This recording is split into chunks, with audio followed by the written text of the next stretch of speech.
नाही आहे सरांचं. चल देर व खालचं रजिस्टर लवकर.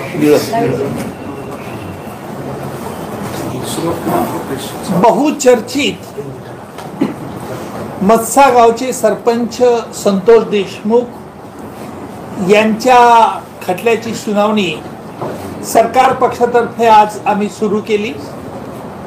जवळजवळ आज पहिल्या युक्तिवादात 1 तासामध्ये मी न्यायालयाला विवेचन केलं आणि न्यायालयाला स्पष्ट कल्पना दिली की मत्साजोगचे सरपंच संतोष देशमुख यांचा खून हा एका मोठ्या कटाचा परिपाक आहे आणि हा कट कसा होत गेला, कसा शिजला हे तारखेप्रमाणे न्यायालयाला सांगितलं.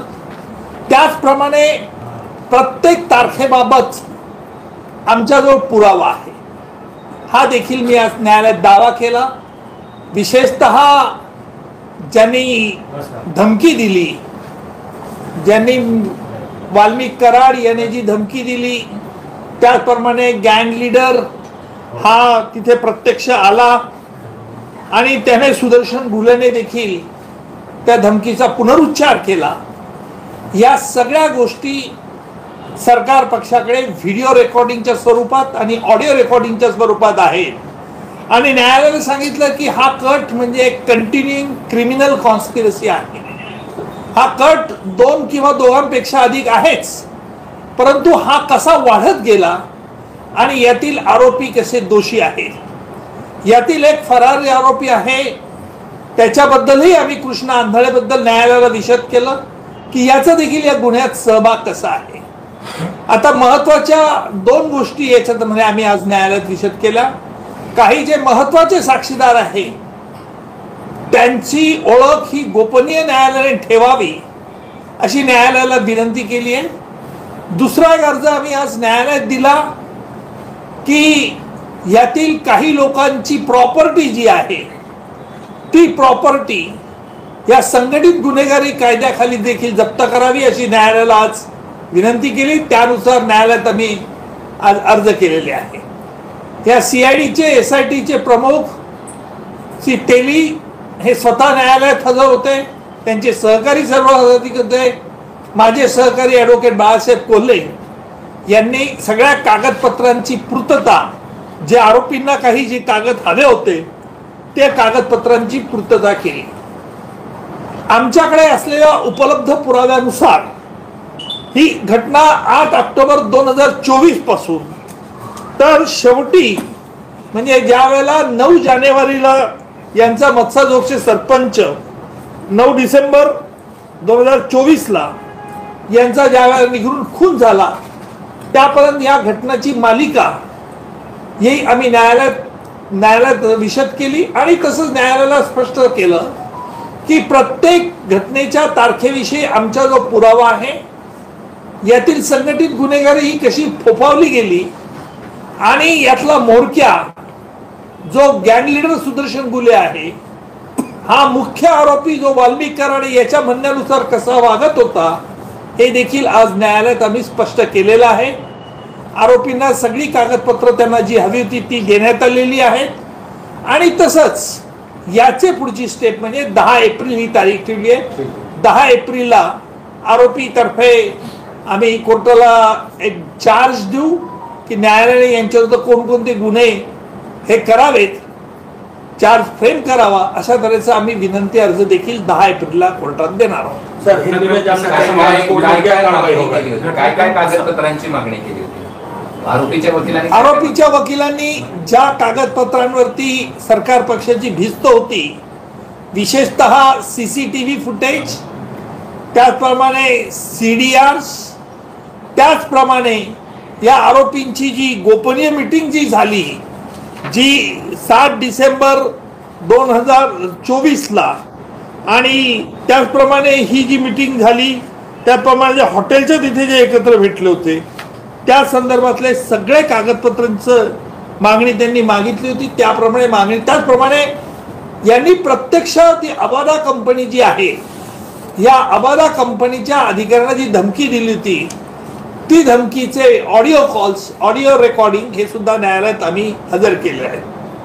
आबादा कंपनी ही मत्स्यजोग पासून साधारणतः 1.5 किलोमीटर अंतरावरती आहे आणि या कंपनीने जवळजवळ 30 एकर ही मत्स्यजोग मधील जमीन संपादित केलेली आहे.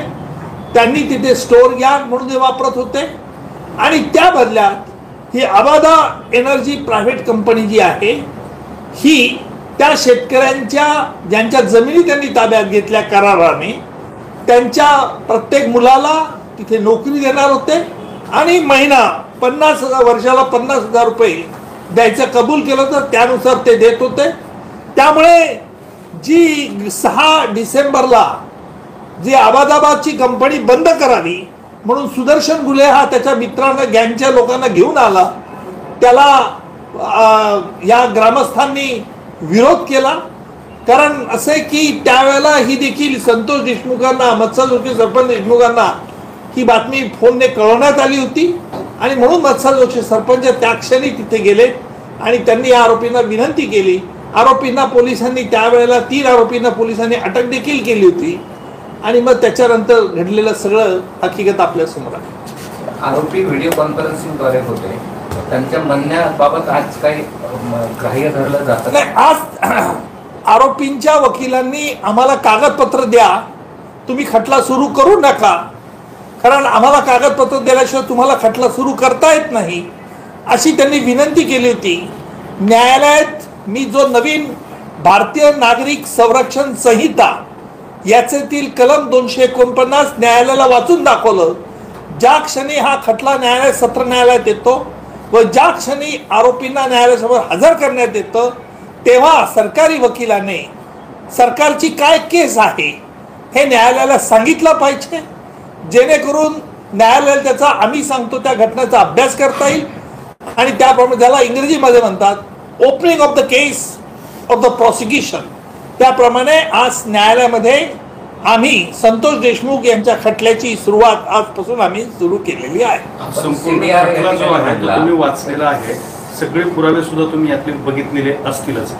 कशा पद्धतीचे पुरावे आहेत आणि उद्या कोर्टामध्ये सिद्धता कशी होऊ शकते? या खटल्यामध्ये हा खटला परिस्थितीजन्य पुराव्यावरती देखील आधारित आहे. काही ठिकाणी ज्या असं आहे की ह्या घटना घडलेल्या आहेत, या सिरियली क्रोनॉलॉजिकली घटना घडलेल्या आहेत.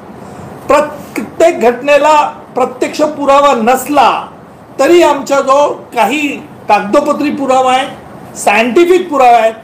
कारण असं आहे की 9 डिसेंबर 2024 संतोष देशमुख यांना किडनॅप अबडक्ट केलं, तिथून पळून घेऊन गेले, त्या संदर्भातल्या फिर्यादीने वर्णन केलेलं आहे.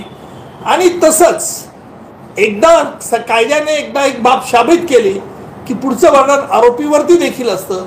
म्हणून हा खटला प्रामुख्याने 2 गोष्टीवरती अवलंबून आहे, प्रत्यक्षदर्शी साक्षीदार आणि परिस्थितीजन्य पुरावा. मनुष्य खोटं बोलू शकतो परंतु परिस्थितीजन्य पुरावा कधी खोटं बोलत नाही. त्यामुळे आमच्या दृष्टीने SITने केलेला तपास, त्या अनुषंगाने गोळा केलेले पुरावे हे अतिशय चांगले केलेले आहे. अर्थात न्यायालयात हे खटला जेव्हा सुरू होईल तेव्हा पुढे बघितलं. पहिली घटना जी आम्ही सांगितली ती न्यायालयामध्ये जवळजवळ 8 ऑक्टोबर 2024 पासून सुरू झालं.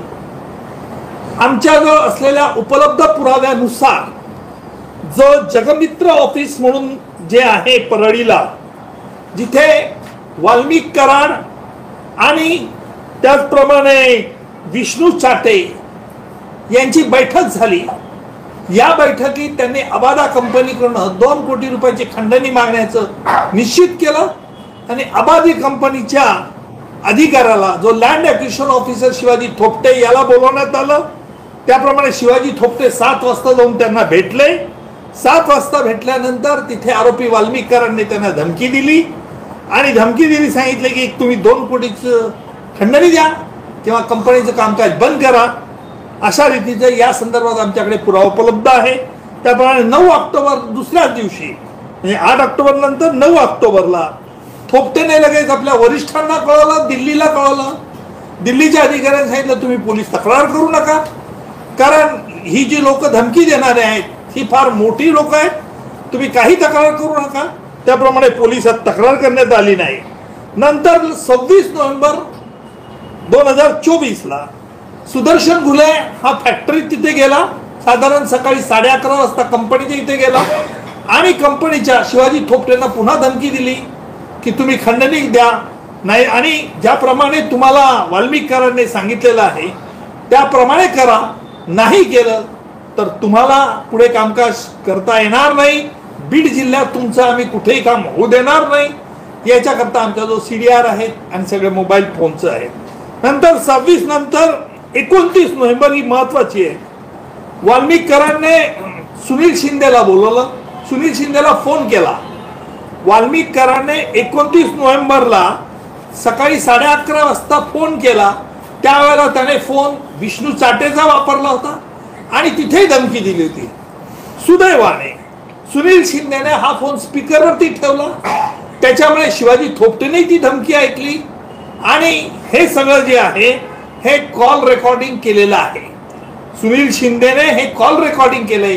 ते मोबाईल फोन आम्ही रासायनिक तज्ञाकडे तपासणीला पाठवले, त्याचा अहवाल आल्यावरती आणि याचप्रमाणे वाल्मिकरांचे आवाज आम्ही तिथे पोलिसांनी CID वाले रेकॉर्ड केले.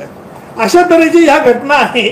नंतर पुढची तारीख त्या पुन्हा त्याच तारखेला 29 नोव्हेंबरला दुपारी 1 वाजता परत सुदर्शन घुले गेला फॅक्टरीत आणि पुन्हा त्याने धमकी दिली की वाल्मिकरांना सांगतोय त्याप्रमाणे वागा, नाही तर तुम्हाला परिणामाला सामोरं जावं लागेल. आता याचं व्हिडिओ रेकॉर्डिंग केलेलं आहे. हे सगळे पुरावे आज आमच्याजवळ उपलब्ध आहेत. 6 डिसेंबरला आहे. नंतर 6 डिसेंबरला नंतर पोलीस तिथे आले होते. पोलिसांनी ऑन द स्पॉट केस पोलिसांनी पकडलं, 3 आरोपींना पकडलं होतं. त्यामुळे हा सुदर्शन घुले नंतर बाकीचे 2 आरोपी होते यांना पकडलं आणि पोलीस स्टेशनला फिर्याद दिली. नंतर 7 डिसेंबर 8 डिसेंबर आणि 9 डिसेंबर या सगळ्या घटनाक्रम जर आपण बघितला तर ह्या लागोपाठ एकाला एक अनुसरून घडलेल्या आहे आणि म्हणून ही कंटिन्युइंग क्रिमिनल कॉन्स्पिरसी आहे असा आमचा दावा. प्रत्येक घटनेला केस म्हणजे चार्जशीट हे नाही मी सांगू शकत सर.